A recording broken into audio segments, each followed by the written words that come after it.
Fala galera, avisa pra geral que a FJU está na TV Templo, canal 10.1. E claro, estamos nas nossas redes sociais também. Então bora curtir, comentar e compartilhar com seus amigos aquela live topzera.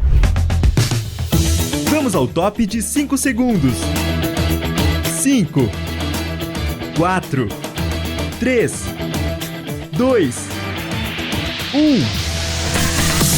A live FJU está no ar. Estamos mais juntos do que nunca.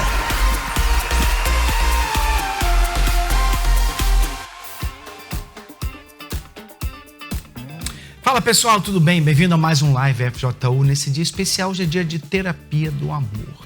E a gente sempre aconselha os jovens a participar, a aprender sobre o amor inteligente. Aliás, quanto mais cedo você aprender o amor inteligente, menos chance você vai ter de errar na sua vida amorosa. Eu falo de aprender o amor inteligente, não significa começar a namorar, começar a se relacionar, não. Significa você se preparar para quando a hora chegar. Hoje eu estou aqui com um casal, a Daiane e o Gustavo, e se eles tivessem aprendido o que aprenderam depois, lá atrás, lá na juventude, aliás, no caso de vocês, na infância, né? Foi na infância, começaram a errar na infância, só para você ter uma ideia, os dois juntos. E eles vão explicar o sofrimento, os problemas que tiveram por causa disso e, claro, como conseguiram dar a volta por cima. Sempre tem uma saída. Deus é misericordioso, Ele ajuda, mas você não precisa passar por situações que podem ser evitadas. Então, não sai daí não. Hoje você vai aprender, esteja você casado, namorando, noivo, você que não quer nem saber da vida sentimental, você que diz assim, isso não é para mim, é para todos vocês. E tenho certeza que a história deles vai ajudar muito a todos nós, tá bom? Então faz o seguinte, não sai daí não, fica aí com a gente já volta para conhecer a história deles. Fica ligado, galera! Já voltamos com a live FJU.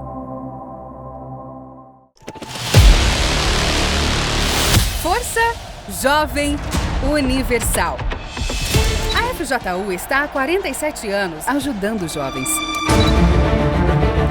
Com 9 projetos, a FJU vem desenvolvendo talentos de toda a juventude. Projeto Esporte, com diversas atividades esportivas. Projeto Cultura, com companhias de dança, teatral e a banda FJU. Projeto Mídia, trabalhando em 4 departamentos como fotografia, mídias sociais, designer gráfico e produção. Projeto Help, o projeto com finalidade de ajudar jovens que têm depressão, crises de ansiedades e vêm sofrendo com automutilação e desejo de suicídio. Caso você ou alguém que precise de ajuda, nos envie uma mensagem via WhatsApp 11 2392 6910. 24 horas de plantão para lhe ajudar e a quem precisa.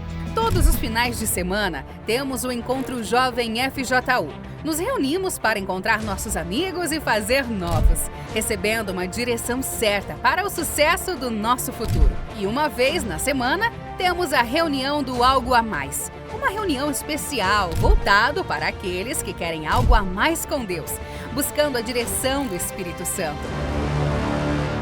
E aí? Já imaginou passar a madrugada com a galera da FJU? Isso é super possível com a FJU Night. Uma noite super especial de muita animação, redenção, entrega e de novo nascimento. E claro, estamos realizando mega eventos marcantes. Luau FJU, Mega Dance, Mega Help, Projeto Esporte Jovem FJU, Foto Challenge, Curta FJU. Somos ao todo mais de 200 mil integrantes só no Brasil. Mais de 60 mil voluntários em todo o país. Mais de 1,5 milhão de pessoas são beneficiadas anualmente pelos movimentos realizados pela FJU. E presente em mais de 130 países. A Força Jovem te ajudou de alguma forma? No Força Jovem também eu comecei a me sentir útil.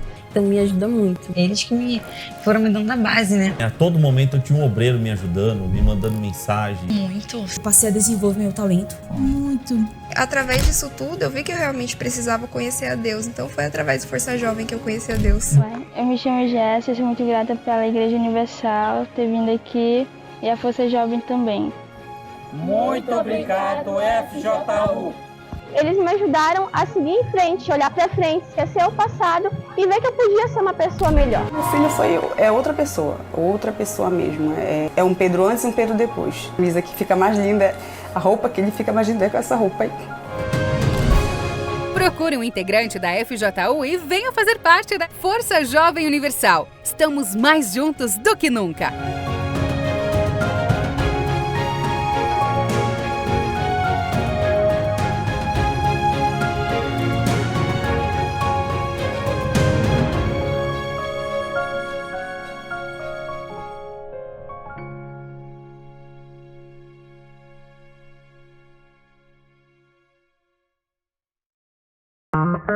Em maio, a maior competição de dança da FJU está de volta.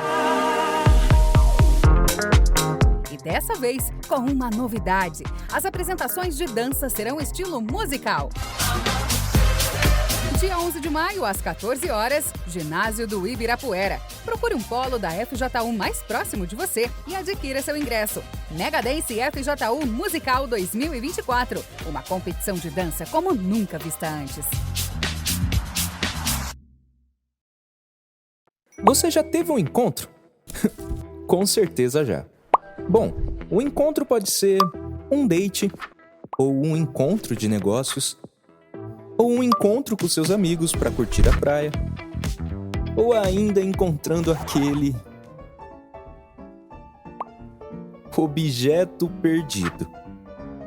Mas também pode ser uma mudança de vida.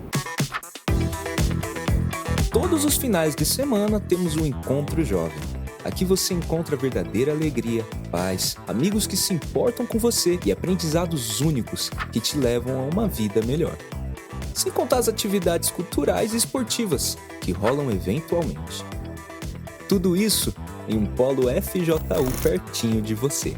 Encontre acessando forçajovemuniversal.com ou em nossas redes sociais oficiais. No Encontro Jovem, a gente se encontra. E aí, eu te encontro lá?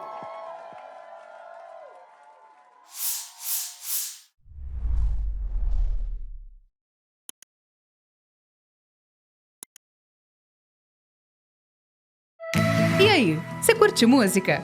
Qual o ritmo que você mais gosta? Da tristeza e solidão, agora é paz no coração. Eu descobri que aqui posso ser melhor. Confesso quem eu sou, não vou me esconder. Muda o meu nome, muda o meu nome. Para o fim de semana já tá tudo preparado. Vem meu amigo, fica junto e misturado. Não fique em casa e você pode acreditar. Na FJU a sua vida vai mudar. E para o fim de semana já tá tudo preparado. Vem meu amigo, fica junto e misturado. Não fique em casa e você pode acreditar. É só colar com a gente e você vai arrebentar.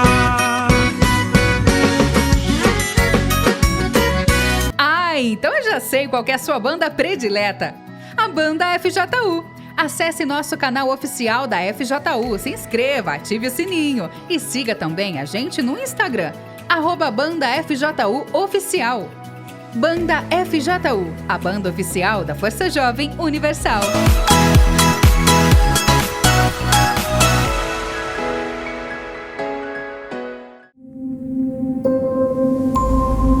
Voltamos com a live FJU. Então vamos lá bater um papo com eles. Daiane e Gustavo estão aqui com a gente hoje. Vocês estão casados há quanto tempo? Agora, bispo, tem 12 anos, né? 12 Contando anos assim, fora o período ali onde a gente separou, que a gente vai chegar lá, né? Então, Essa 12 parte. anos casados. Sim, mas senhor. se conhecem há quantos anos? Eu conheci ele, eu tinha 7 anos de idade e ele tinha 6 anos de idade. 7 e 6. Sim, senhor. E o relacionamento já começou ali, mais ou menos? Nessa idade? Pra mim, sim, porque eu ali foi amor à primeira vista, né? Eu acreditei naquilo. Aos 7 anos de idade. Sim, senhor. Então vamos lá, conta pra gente o seu lado da história, depois eu vou ouvir o dele. Então, bispo, eu, quando criança, eu passei por um abuso. Eu fui molestada, na verdade, né? Ali dos 4 até meus 7 anos. E eu vim trazendo uma bagagem assim que eu fui descobrir que tinha quando eu conheci ele. Foi porque... familiar, amigo, vizinho? Sim, o meu pai e minha mãe, meu pai traía ela direto. Então aquilo ali ficava muito aparente, ele não escondia. Então eu sabia das traições. E devido até a esse abuso que eu passei, eu comecei a ter acesso à pornografia. Então esse abuso foi desconhecido, foi pessoa conhecida? Foi de um rapaz que meu pai deu moradia para a família dele atrás da casa onde a gente morava. Então ali ele tinha como me encontrar todos os dias. Você chegou a falar para alguém sobre isso? Ou não? Não, senhor. Eu não tinha coragem porque eu achava que eu era culpada. Que eu vim ao mundo para sofrer. Então quando eu conheci ele, eu falei, minha felicidade. Se eu tiver como ter um relacionamento com ele, eu vou ser feliz. Então dos 4 aos... Até os 7 anos. Você foi molestada? Sim, senhor. Não falava pra ninguém? Não falava pra ninguém. Mas você sabia que aquilo ali era errado ou não tinha ciência? Não, senhor. Eu fui entender, eu tava com 6 anos e eu comecei a entender, porque eu percebia que quando as pessoas chegavam perto, ele me empurrava e tirava eu de perto dele. Ali eu passei a notar que aquilo era errado, mas eu não entendia o porquê dele fazer aquilo comigo. Então, quando eu percebi que era errado, eu falei assim, bom, ele faz isso porque eu vou até lá. Porque ele só fazia assim pra mim e eu ia. Então eu pensei, a culpada sou eu. Se eu virasse as costas e não fosse até lá, ele não ia fazer isso comigo. Então eu passei a ter isso dentro de mim. Eu vim ao mundo pra sofrer, né? E aí eu fui percebendo essas coisas dentro de mim quando eu conheci ele. A primeira vez eu vi ele ali brincando, eu falei, nossa, é a minha felicidade.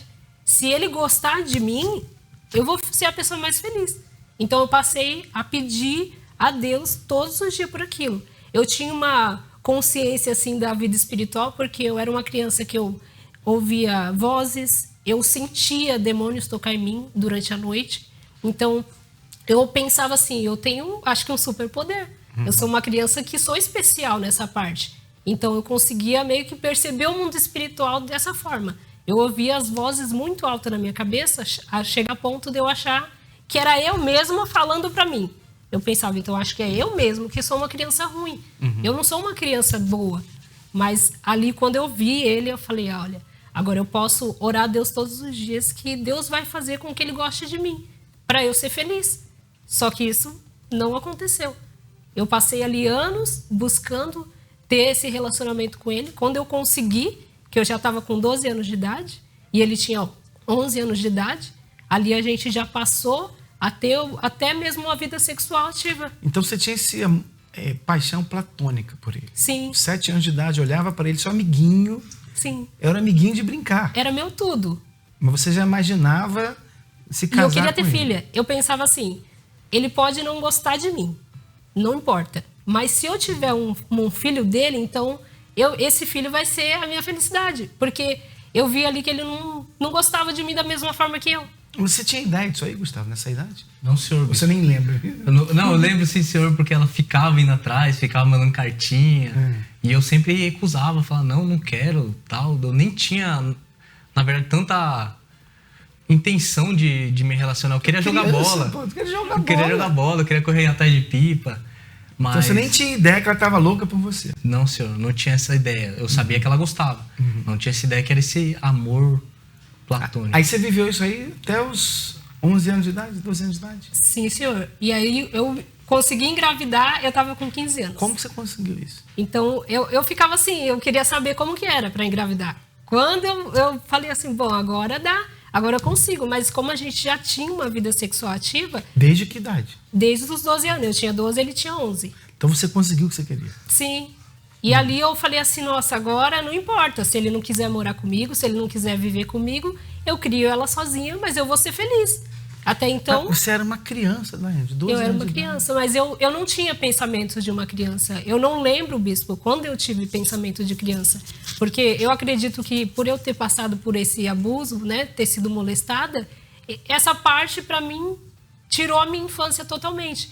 Porque eu já era uma criança que eu nem olhar no espelho eu conseguia mais. Eu me achava uma pessoa muito feia. Eu pensava assim, bom, eu sou uma pessoa horrível. Porque além de querer tirar dele um filho, vendo ali que ele não tinha o mesmo amor que eu tinha por ele, né? Então eu pensava, eu sou egoísta, eu sou uma pessoa ruim, né? Eu tinha tudo isso dentro de mim. Como é que você conseguiu fazer ele ter relação sexual com você? Olha, nessa idade? foi você difícil, que quis isso. mesmo, você que Sim, senhor. praticamente Então, forçou, se insinuou. Foi, então como eu já tinha acesso ali, pornografia, então eu sabia como fazer. Então eu já tinha essa maldade assim de querer... Sensualidade. Sim, eu já era uma criança que queria sensualizar. Mas o foco era ele. Eu não tinha outra pessoa como foco. Eu sempre tive ele como meu foco. E ali quando eu consegui engravidar... E como é que foi isso daí? Ela se entregando para você, se oferecendo para você, você... Foi algo, bispo, que a pornografia eu já tinha conhecido também. Né? Com os amiguinhos ali, eu já tinha conhecido. É algo também que não era tão novo. Era novo a relação. Mas é algo que eu lembro que foi numa noite, né? A gente foi assistir um filme e aconteceu ali. Né? Então, mas ela já vinha premeditando isso há muito tempo. Já. Você não? Não, senhor. Não vinha premeditando, não acharia que ia acontecer. Né? Eu fui... Porque eu vivia na casa dela. A gente era amigo de infância. Então, e os pais de vocês tinham noção disso? Tinham ideia desse... Sabia que a gente namorava, mas que tinha essa vida sexual ativa, eles não sabiam. Não sabia. Então aí começou com 12 anos de idade. Sim, senhor. Aí você já engravidou? Eu engravidei, eu tinha 15 anos de idade. Então vocês ficaram dos 12 até os 15, tendo relacionamento sexual. Sim. Ativo. Sem os pais de vocês saberem. Sem eles saberem. A gente fazia tudo escondido, eles iam trabalhar. E também por ser uma infância muito pobre, muito precária, então não tinha supervisionamento de nada. A gente saía, minha mãe saía de casa e me deixava em casa, eu e meu irmão. Eu cuidava do meu irmão. Com 12 anos eu cuidava do meu irmão. Eu imagino, os seus pais são crianças, vão ficar brincando. Sim. Então, quem imaginou que a gente, né, já estaria tendo uma vida assim. Então, aí aos 15 você engravidou? Sim, senhor. Você com 15, ele com 14 anos de idade? 14 anos. Sim. Pai. E aí, como é que foi a notícia? Foi uma guerra, bispo, porque minha mãe não sabia se ela me batia, se ela desmaiava, ela não sabia se ela passava mal, ela falava, não vou assumir, não vou criar, você vai se virar. E foi isso que aconteceu. Nessa época você já trabalhava, tinha sua casa? Não, senhor. Não sabia nem por onde começava. Não sabia nem o primeiro passo que eu ia dar. Tava indo pra escola? Tava indo pra escola. Tava voltando da escola, meu padrasto chegou e falou assim, ó, sua mãe vai te bater. Ele falou, ela vai te matar. Por quê? O que eu fiz? Ela descobriu que a Daiane tá grávida, porque a gente conseguiu esconder, né? Até meus 7 meses de gravidez eu escondi. Porque não sabia, a gente não sabia como ia lidar com a situação, não sabia o que fazer na hora. E a gente decidiu esconder. Decidiu esconder, não ia esconder, mas uma hora ia aparecer, né? Uma hora ia acontecer. Você pensaram que escondeu o bebê até quando? Aí aconteceu que ela descobriu, né? Ela já vinha desconfiando, perguntava pra ela. E os seus pais? Meu pai já foi assim, deu um ultimato pra mim. Falou, ó, sua cabeça é o seu mestre. Você quis fazer, agora ou você procura um lugar pra morar quando a criança nascer, ou você larga no hospital para as enfermeiras cuidar. Porque na minha casa você não vai ficar. Aqui o que eu tenho não é seu. Então, quando você descobriu que ficou grávida, deve ter sido um dia maravilhoso. Maravilhoso, eu fiquei muito feliz. E assim, até mesmo... Mas você não tinha consciência, assim? Eu já pensava numa vida adulta. Eu estava trabalhando com ele já. Então, eu pensei assim, ó, eu já consigo trabalhar, eu já estou conciliando estudo e trabalho, eu vou criar ela sozinha. O que você fazia? Como a gente morava no litoral, né? Eu trabalhava no quiosque junto com ele. Ele aparentava ser mais velho que eu sempre, né? Eu era mais miudinha, assim. Então, por conta dele, eu consegui o trabalho. Nós dois estávamos trabalhando junto. Então, eu pensava nisso, eu idealizava, eu montei tudo na minha cabeça. Eu falei, vai dar certo. Só que eu não contava que ele ia ficar comigo. E ele quis ficar, ele quis casar, se juntar ali comigo. Eu falei, mas como? Pra quê? Não precisa. Então você queria o filho e não queria ele? Sim, porque na minha cabeça ninguém ia me amar. Não tinha como ele gostar de mim. Eu gostava dele, mas ele não gostava de mim. Eu tinha isso comigo, eu não conseguia achar que alguém ia me amar. Quando meu pai fez isso também, eu falei, tá vendo? Meu pai também não me ama. Aí seu pai falou que você não podia ficar na casa dele. Já falou que era pra mim procurar um lugar pra E morar vocês foram se eu pra onde quisesse. quando o filho nasceu? Quando nasceu, bispo, a gente conseguiu uma casa de favor, bem precária também. Não pagava nada nessa casa, porque era uma casa abandonada na rua, ninguém queria morar lá. Falaram, se vocês quiserem, fica ali. Então a gente foi ali. E eu fui... Com uma criança, um bebê. Com um bebê, com uma criança. Né? Largado ali, se vocês quiserem, vocês moram ali. É ali pra vocês. O pai dela já tinha falado, né? Tinha dado o ultimato. E a família dela sempre foi bem precária, a minha também. Né? Então esse foi o motivo que ela achou pra sair de casa. Porque ela com 15 anos falava, vou sair de casa. Por quê? Então esse foi o motivo que ela achou. Né? Pra poder sair e o pai expulsar logo de casa. Porque ele sempre falava isso, né? Então a gente foi morar nessa casa. Bem precária, passando necessidade. 2 crianças. 2? 3 crianças. 3 crianças. 3, né? Porque eram os 2 e mais a filha. 3 crianças. Tomei um susto, pensei que tivesse sido gêmeos agora. Senhor. 3 crianças, imaturos de tudo, não sabia nem viver, né? Não sabia nem... A gente sabia fazer comida porque a gente se virava sozinho em casa, mas não sabia nem o que era vida. Mas a gente achava que ia se dar bem, achava que não, a gente vai conseguir. E foi ali que eu vi o que tinha dentro de mim. Porque eu era muito perturbada. Eu não conseguia deixar ele em paz. Ele sempre foi muito mais quieto na dele. E eu ficava ali cutucando ele. Enquanto a gente não brigasse, eu não sossegava. E aí ali depois vinha aquele arrependimento. Por que eu fiz isso? Eu sou uma pessoa tão ruim. Não precisa morar comigo. Volta pra sua mãe, que sua mãe vai te aceitar. Meu pai não me quer mais, mas sua mãe te aceita. Volta pra lá. Você tinha ideia do que eu estava falando? Quer dizer, se com ele, naquela casinha ali, abandonada, já era difícil? Sim. Você já imaginou você sozinha com uma criança? E engraçado, bispo, porque eu pensava tão assim, eu pensava que eu estava tão certa no que eu estava fazendo, que eu não enxergava, eu não conseguia enxergar mais nada. Era só a minha vontade e a dor que eu tinha pela vida que eu tinha. Então, eu começava a colocar isso para fora. Ali, quando a gente estava morando junto, que eu passei a ver o que estava dentro de mim. Que foi aí que eu comecei a buscar a fé. Eu comecei a buscar, falei, bom, já que é uma coisa tão ruim assim, eu quero que arranque de dentro de mim. Porque eu não quero ser essa pessoa. Então ali eu já não me importava com ele. Eu já tratava ele com muito desprezo, com muito desdém, assim, de... se tá aqui, tá bom. Se não tiver também, eu não me importo. Então, aí até os 15 anos, vocês começaram a morar junto ali, né? Sim, senhor. E aí? Nós ficamos 10 anos casados. Aí, né, nessa... Aí casou nesses 15 anos? Depois de 6 anos morando junto, a gente casou porque aí eu já tinha conhecido a fé. E ali eu tava, né, pra obedecer, pra mim, eu pensava assim, nossa, eu obedeço com muita facilidade. Então a coisa começou a andar, né? Sim.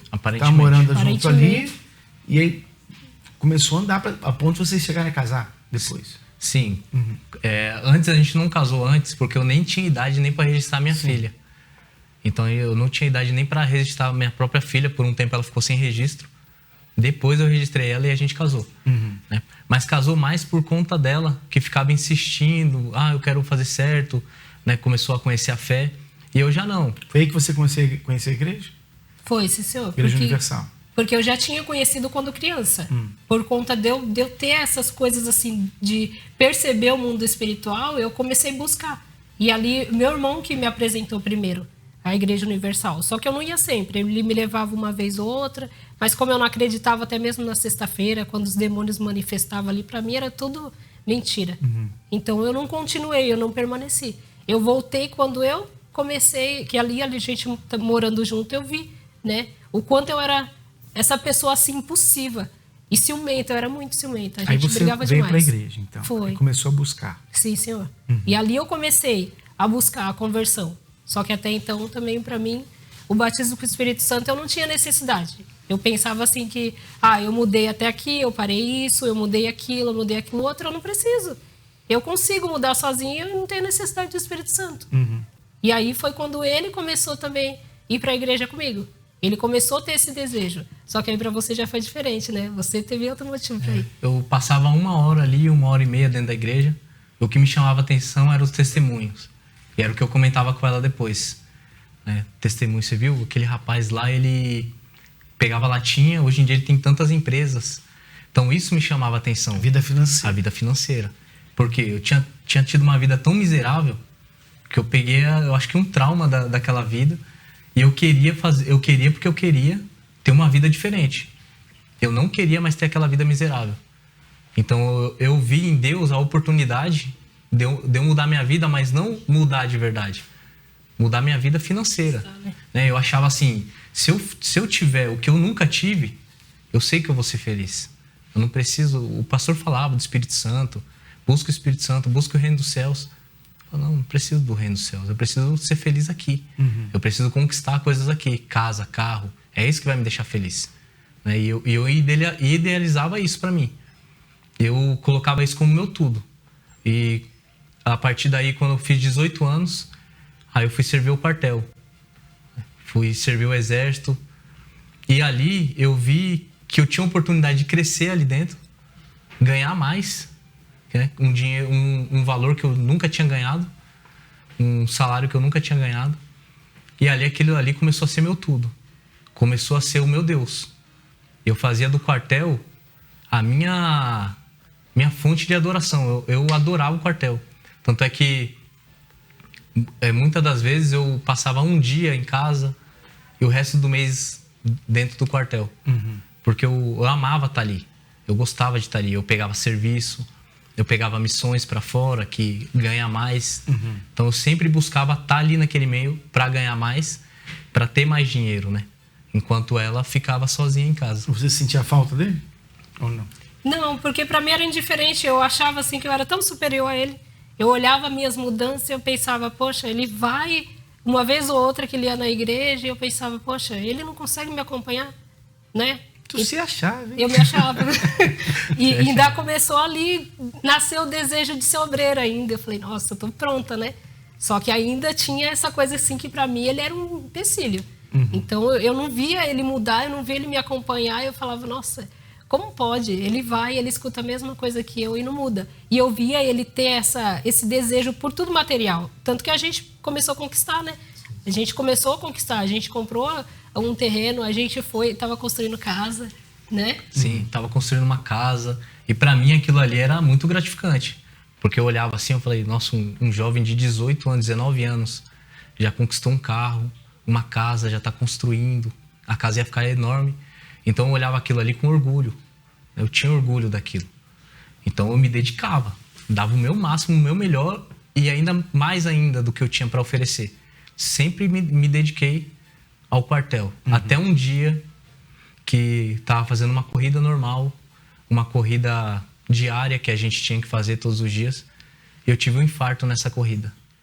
Né? E eu fui parar no hospital.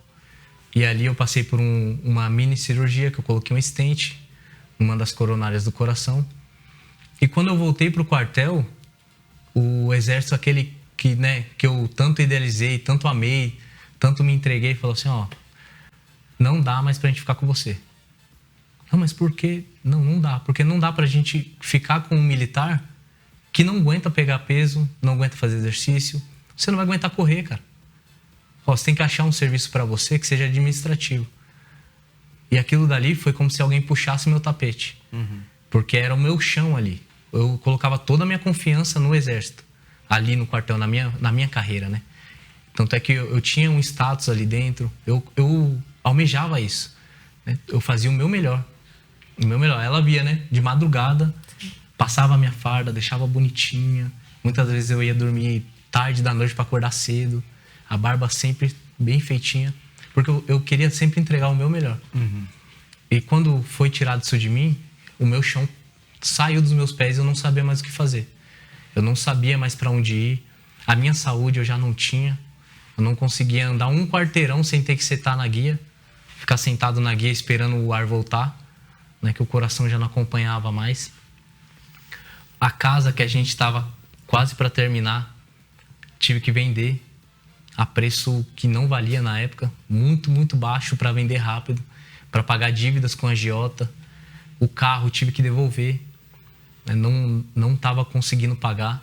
Então isso tudo foi criando um ódio dentro de mim, mas não um ódio da situação que eu estava vivendo, mas de Deus. Porque os obreiros vinham falar comigo, eles falavam assim, ó, rapaz, aí vem a minha tenda, você tem que se apegar com Deus. Né? Você tem que colocar sua vida na mão de Deus. E eu achava que eu tinha colocado minha vida na mão de Deus. Aí quando eles me falavam isso, nossa, me dava uma revolta grande. Eu falava assim, colocar minha vida na mão de Deus. Minha vida já estava na mão de Deus. Olha o que aconteceu com a minha vida. Eu coloquei, olha o que aconteceu. O meu tudo, eu tinha colocado na mão de Deus, olha o que aconteceu. Eu perdi minha casa. Aí, no dia que eu fui entregar o contrato pro rapaz que comprou, ela estava do meu lado, eu falei assim para ela, eu, dizimista fiel, entregando o contrato da casa que vendeu. Então, eu comecei a alimentar isso dentro de mim. E dentro de mim eu estava certo. Eu estava convicto que aquilo ali era o certo e Deus estava errado. E eu estava certo. E eu não queria ver a outra face da moeda, né? Então, ela começou também a sofrer junto comigo. E foi quando a sua raiva também virou contra mim, né? Não já era só eu que desprezava ele, né? Ele passou a ter uma raiva, assim, muito grande de mim. E foi quando veio a nossa separação, depois de 3 anos que ele tinha sofrido um infarto. E nessa raiva que eu virei contra ela era porque todo o assunto dela refletia na igreja. Todo o assunto dela terminava na igreja. Então, eu pensei, ela vinha conversar comigo e aí uma conversa levava até a igreja. Você tem que ir pra igreja.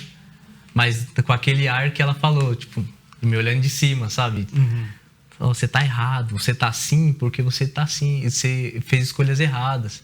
Você decidiu apostar no quartel, mas você errou. E eu não queria escutar aquilo naquele momento, né? Eu tava com o meu orgulho ferido, tava com ódio. Aí eu comecei a virar meu ódio para ela. Então tudo que ela fazia, para mim era um furacão. Qualquer atitude que ela tomava, para mim estava totalmente errado. Ela participava da Fogueira Santa, eu criticava. Ela tirava o dízimo, eu criticava. Aí se afundamos ainda mais quando eu tive a brilhante ideia de abrir um bar. Um bar com máquina caça-níquel, com o jogo do bicho, tudo que é errado tinha nesse bar. Isso que a tua vida estava na mão de Deus. Estava na mão de Deus. Isso que a minha vida estava na mão de Deus. E ali nesse bar, né, eu lembro que eu desrespeitava muito os obreiros que iam ali, porque do lado do bar tinha um núcleo. E um dia eu tava ali acontecendo o núcleo e tava muito barulho no bar. A música alta do mundo. E o obreiro veio humildemente pedir para mim, Gustavo, tudo bem? Tudo. Você poderia abaixar a música um pouco? Eu falei, não vou abaixar. Não vou abaixar a música, vai ficar assim. Tá bom, Deus abençoe. Ele não discutiu comigo nem nada. E ele saiu. E essa atitude dele me marcou porque eu pensei assim, eu pensei que ele ia brigar comigo. Pensei que ele ia falar para mim assim, é um núcleo, é a palavra de Deus que a gente tá pregando. Mas não, ele falou, tá bom, Deus abençoe você.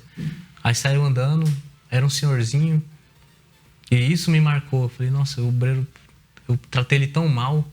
E aí foi começando a meio que abrir a minha visão pro que eu tava fazendo naquele momento. Foi quando eu conversei com ela, eu falei assim, eu vou fechar o bar. Aí ela falou, como assim você vai fechar o bar? Eu falei, vou fechar o bar. Conversei com o cara das maquininhas, entregamos as maquininhas. E ele ainda falou pra mim, você vai fechar o bar agora. Agora que tá dando dinheiro, tá entrando dinheiro, você vai fechar o bar. Eu falei, vou fechar o bar. Aí eu falei pra ele, vou fechar o bar. Aí de novo, eu achei que tava fazendo... Por um lado tava certo, né, de fechar o bar, mas eu achei que tava tomando a atitude certa. Porque nesse fechar o bar, eu falei, eu vou trocar, eu vou recomeçar. A minha vida vai voltar de novo. Eu vou voltar. E nisso eu tava enfrentando uma depressão. E eu arrumei um trabalho. E nesse trabalho, eu conheci uma moça, né, que aparentemente o diabo apresentou como uma moça que valia a pena investir, uma moça que valia a pena eu me relacionar. Então eu comecei a olhar defeitos nelas que eu já não via na moça. Então eu comecei a olhar atitudes dela que eu já não via na moça. Então para mim aquela moça era a melhor opção. Então eu peguei um certo dia, fui dando corda, quando me vi, já tinha caído com essa moça, já estava lá. Eu tinha traído ela com essa moça. E com a consciência pesada, uma semana depois, né? Uma semana depois eu fui falar com ela. Pra pedir separação, nem abri o jogo, nem nada. Só falei, eu não quero mais me casar com você, eu não tô feliz com você, né? Eu quero ir embora. Mas não falou o que tinha acontecido? Não falei o que aconteceu. E detalhe, bispo, a gente já tinha feito o curso do casamento blindado, já tinha terminado. Já estava prontos para subir e casar no altar. Então, para mim, eu pensava assim, eu quero a bênção do altar no meu casamento. Mesmo nessa vida toda conturbada que a gente ainda tá. Então até essa época vocês não eram casados, só estavam juntos, então. A gente já estava casado no civil, bispo. No civil. E aí não tinha casado na igreja. Tá. Né? Aí foi quando ele... Aí você saiu de casa, então, sem falar pra ela o que tinha acontecido? Sem falar o que aconteceu. Só falei, não tô feliz, eu quero separação. Ela aceitou numa boa, porque ela também pensou, né? Vai com Deus. Pra mim era a pedra de tropeço do meu caminho, saiu, né? Eu pensava, agora a minha vida... Mas você não tinha com ideia Deus... que tinha te traído? Então, bispo, eu tava tão assim, como eu falei pro senhor, eu era assim, eu era... Traiu, não tem problema. Me achava tão superior que eu falava assim, bom, o buraco que ele tá indo, ele não vai me levar, só isso. Eu quero agora seguir minha vida, agora eu vou poder ser obreira, agora o pastor vai ver que eu não tenho um marido que tem um bar, que só busca coisa errada, né? Então eu pensava assim, ele agora saiu da minha vida espiritual vai fluir, né? E não foi o que aconteceu. Foi quando eu vi o que estava realmente dentro de mim, porque eu passei a ter uma raiva dele, um ódio tão grande. Quando ele ligava para mim, ele ficava assim, mas por que você está falando isso comigo? Por que você está brava comigo, Daiane? Me perdoa, eu estou pedindo perdão. E eu falava, eu não quero saber, só não fica ligando no meu celular. Arruma um celular para sua filha e fala com ela no celular dela, no celular que você deu. E aí ele ficou nessa vida com essa outra mulher durante 1 ano, né? Mas você descobriu então que ele estava com outra mulher? Eu descobri por causa das redes sociais. Eu não queria saber mais nada dele, eu não olhava mais nada dele. E aí, minha irmã que me ligou uma vez e falou, Daiane, você olhou lá? Eu falei, o quê? Ela falou, o Facebook, olha lá, o Facebook dele. Eu falei, faz tempo que eu não entro. Isso já estava 1 mês já. E aí ele tinha colocado relacionamento sério. Foi quando eu descobri. E aí vinha esse ódio assim, muito grande. E aí, como é que foi isso? Eu achei que eu tava fazendo uma boa aposta ali, né? Achei que eu tava trocando uma esposa que não era tão boa por uma esposa boa. Mas como todo relacionamento no começo é bom, o meu não foi. O meu foi horrível no começo. Então, a gente já foi morar junto. Essa moça era 10 anos mais velha que eu, né? Ela já tinha 2 filhos. Então, foi um inferno nessa casa que eu vivi na mão dela. Vivi um inferno, só que eu não conseguia separar dela. Eu separava, eu saía da casa dela, eu ia alugar um apartamento.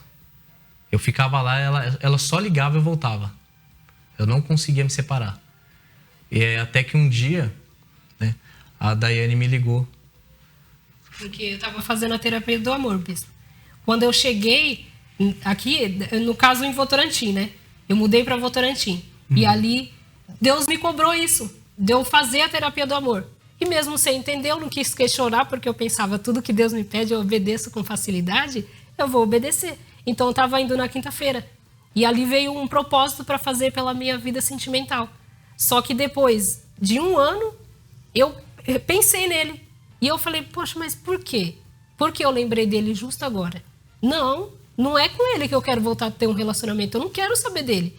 E ali eu comecei a falar com Deus, meu Deus, me mostra o que está acontecendo, por que eu lembrei dele? E ali, chegou na sexta-feira, eu passei mal, manifestei com o demônio, e ali o demônio falou. Ali, a minha filha estava na reunião, ela ouviu a hora que o demônio falou ali sobre ele ter recebido um trabalho, que a mulher que estava com ele fez um trabalho por ele, né? E ali eu fiquei assim, mas como assim, né? E voltou aquele desejo, aquele amor que eu tinha por ele, eu falei, meu Deus do céu, mas... Eu já estava esse 1 ano tão bem, para mim eu estava tão bem. E aí eu senti a falta dele e eu falei para ele, olha, eu não sei o que está acontecendo, tá? Mas aí pedi para minha filha contar o que ela viu na reunião de sexta-feira. E minha filha que contou para ele, né? Foi ela que te contou, ligou. Sim, e nesse tempo, um pouco antes dela me ligar, o que aconteceu? Eu senti o vazio ainda mais ainda vazio. Eu achei que aquela minha mudança de tudo, mudou tudo minha vida. Né? Deu um 360, mas eu achei que ia ser uma mudança boa. As coisas iam acontecer, aquele vazio ia diminuir, aquela raiva que eu sentia ia acabar, ia embora, mas não, só cresceu, só aumentou. Parecia que eu tinha um buraco maior do que eu ainda. Parece que esse buraco se estendia para fora. E eu não conseguia mais ter alegria em nada, não conseguia ter um momento de paz, não conseguia ter um momento de alegria, de eu falar assim, sou feliz, estou alegre nesse momento, é que eu estou alegre. Não tinha isso. Eu tinha um momento de tristeza. E eu pensava assim, por que Deus me deixou nessa situação? Por que Ele me deixou doente cheio de dívidas, e agora com esse vazio, com essa tristeza, que eu não sei de onde vem, eu não sei o que é que eu tô sentindo. Eu pensava, por que Deus me deixou assim? E quando eu orava, nas poucas vezes que eu orava para Deus, mas era com muita fé e pedindo para Ele com muita vontade para Ele me matar, para Ele não deixar mais eu viver. Então, as minhas manhãs, quando eu acordava, era manhã de acordava triste, porque naquele momento eu não fui atendido, né? E quando a minha filha falou isso, que ela me ligou e tal, e me contou, eu falei, você tem certeza, Diana? Você tem certeza do que você está falando? Não, tenho certeza e tal. Eu não acreditei no primeiro momento. Eu falei, não, tá bom, desliguei o celular. Só que eu não consegui dormir nessa noite. Eu fiquei andando a casa, fiquei rodando, até então que eu fui mexer na carteira dela. E lá nessa carteira tinha um endereço de um terreiro com uns carimbos nele, de sexta em sexta-feira. E nesse endereço eu liguei. E quem atendeu foi uma das amigas dela que nos apresentou, né? E ali eu inventei uma história para ela, né, naquele momento, e falei assim, queria saber por que ela foi. E ela contou tudo para mim. Tem um trabalho aqui toda sexta-feira, tal, é feito um trabalho, é renovado. E me deu detalhes daquilo.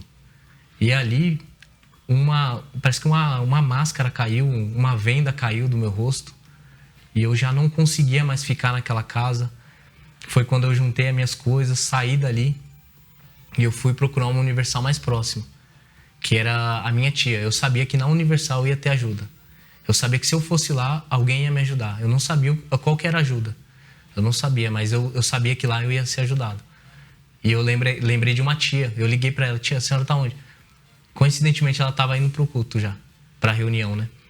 Então ela pegou e me levou junto. E ali eu conversei com o pastor, ele me atendeu, falou comigo, né, e falou, volta para Deus, né, você ainda tem oportunidade, você ainda tem chance.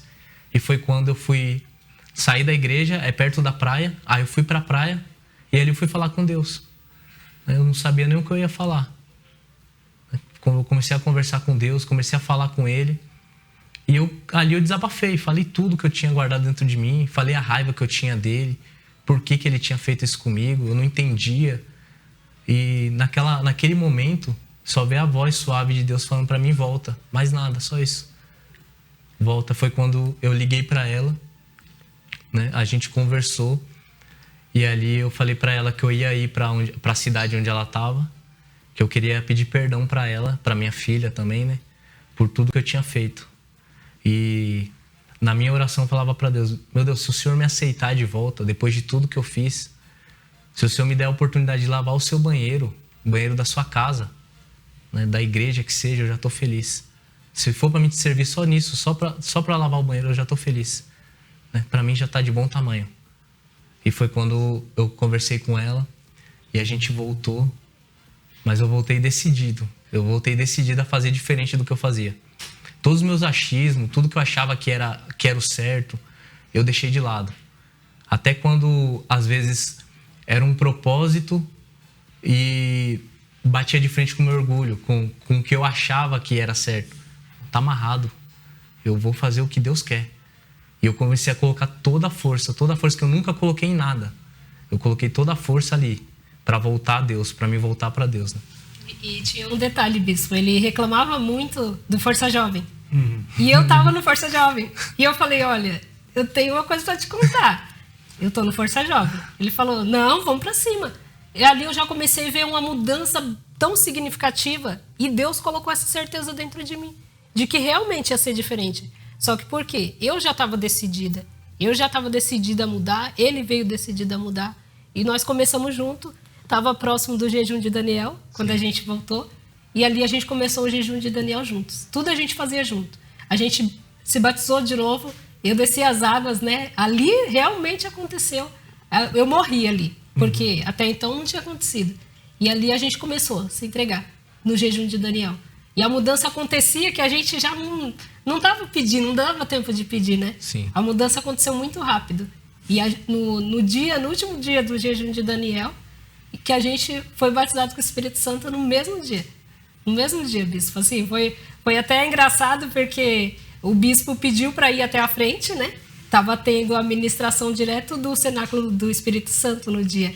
E ali ele pediu para ir até a frente do altar Nós fomos ali e eu comecei a buscar. Eu vi que na hora que a gente foi, ele estava do meu lado, né? Eu já tinha separado a minha melhor roupa. Só que aquele dia eu não estava assim, ó, vai ser hoje. Não. Eu só pensei assim, ó, eu vou buscar como se fosse a primeira vez. Como se eu nunca tivesse buscado ao Senhor. Eu vou buscar. Eu não quero saber de mais nada. E ali eu busquei, eu me entreguei. Ali veio aquela certeza. Aí o bispo, eu lembro que ainda falou assim, olha, você vai ter certeza porque você vai falar em línguas. E eu pensei, eu não preciso. Eu não vou precisar falar em línguas para ter essa certeza. E aí veio falar em línguas, veio aquela alegria, aquela certeza absoluta de Deus dentro de mim. E aí foi quando eu ouvi Deus falar para mim, eu sou contigo. E eu falei, nossa, eu não sei nem o que responder, meu Deus, mas eu também sou contigo. Eu sou tua. E ali eu lembrei dele do meu lado. E aí Deus já confirmou dentro de mim de que ele também tinha sido batizado. Quando eu abri o olho ali, que eu olhei pra ele, aí ele falou, o que foi? Eu falei, não falei nada. E ficou os dois rindo um pro outro. Ele falou, você recebeu, né? Eu falei, sim.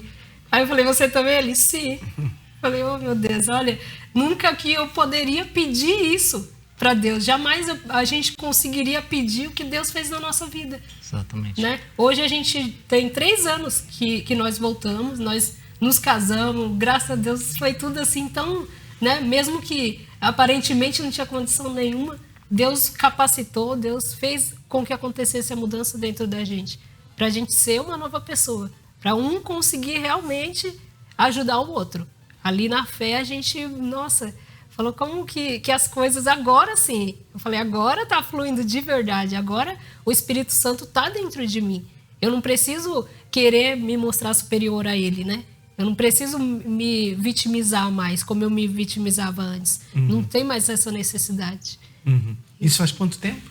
Agora tem 3 anos, bispo. 3 anos. Sim, nesses 3 anos que a gente voltou, bispo, não se compara. Não tem nada que a gente possa olhar para trás e falar, ó, isso aqui é parecido com antes, não. A mudança aconteceu por completo. E é filha? É uma filha. E a filha? Nossa, Feliz ela da vida. ficou maravilhada, porque ela sempre foi muito apegada a ele, né? Então, nossa, ela tá amando, né?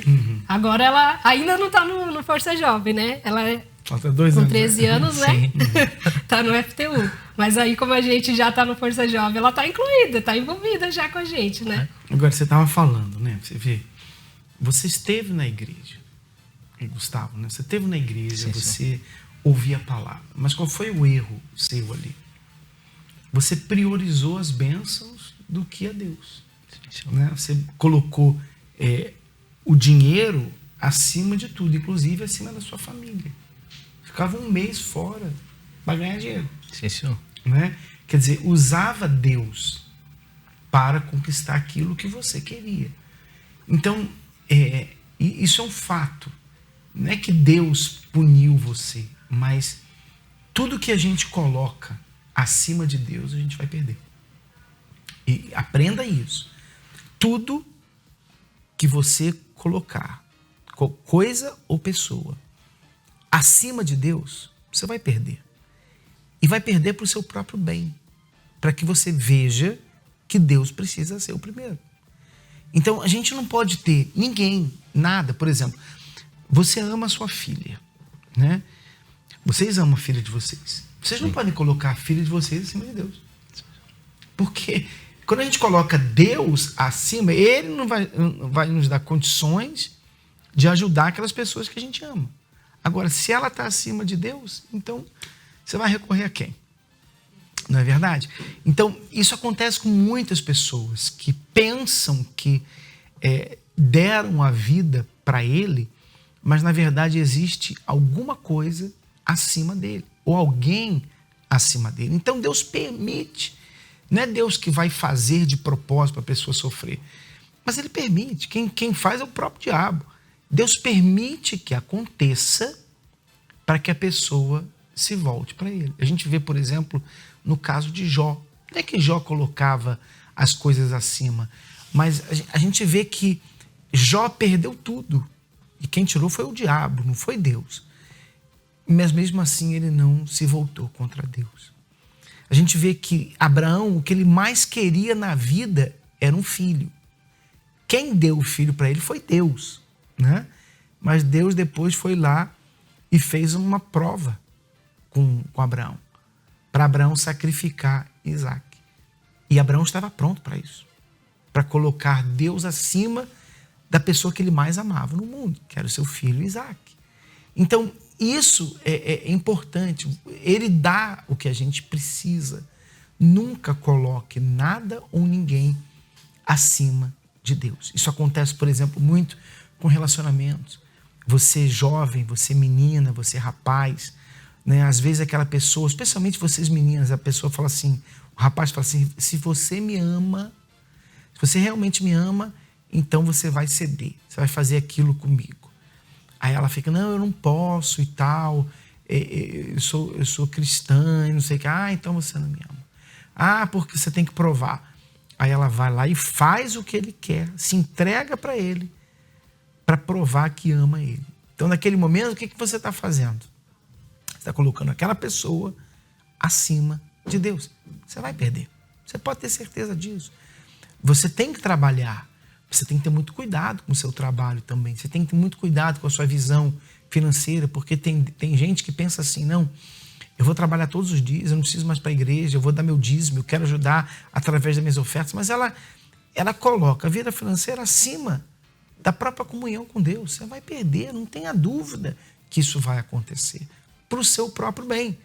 Então, o que aconteceu com você? Você vê, você estava lá no exército e tal, se achando, né? Daqui a pouco ia ser um coronel, se achando, mas você já não tinha nem mais tempo, assim, ficava um mês fora e tal. Sim. Então, você perdeu aquilo ali. Foi um baque, né?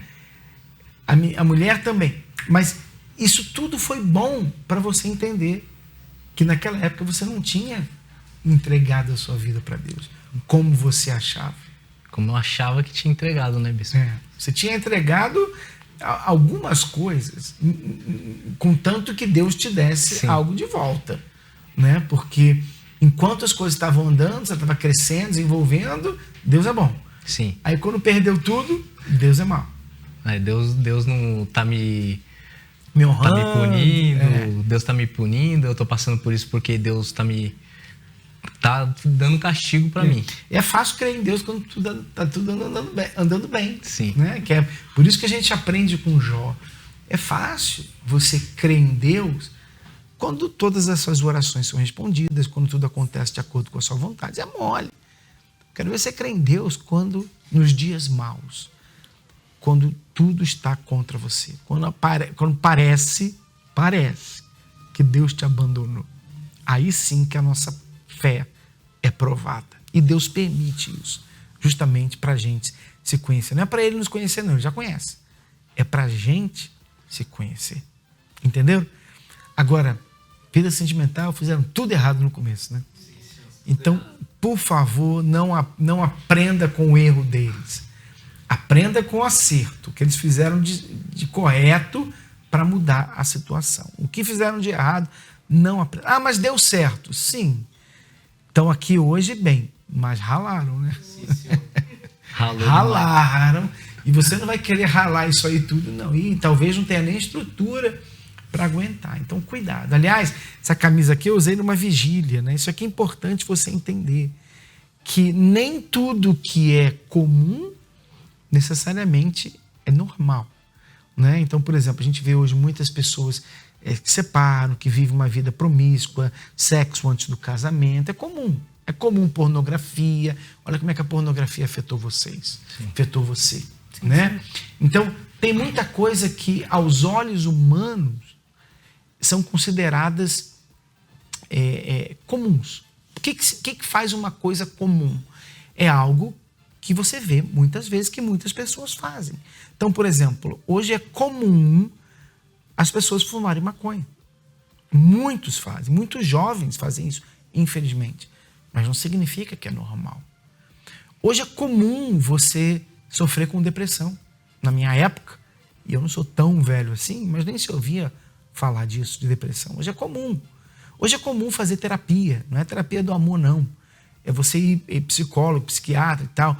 São coisas comuns. Hoje é comum trair. Hoje é comum ser traído. Hoje é comum você se juntar com alguém e não precisar casar. São coisas comuns, porque muitas pessoas fazem. Mas não significa que seja normal. Cuidado com isso. Entendeu? Normal é o que a Bíblia fala. Normal é o que a palavra de Deus promete. Isso é normal. Isso é normal.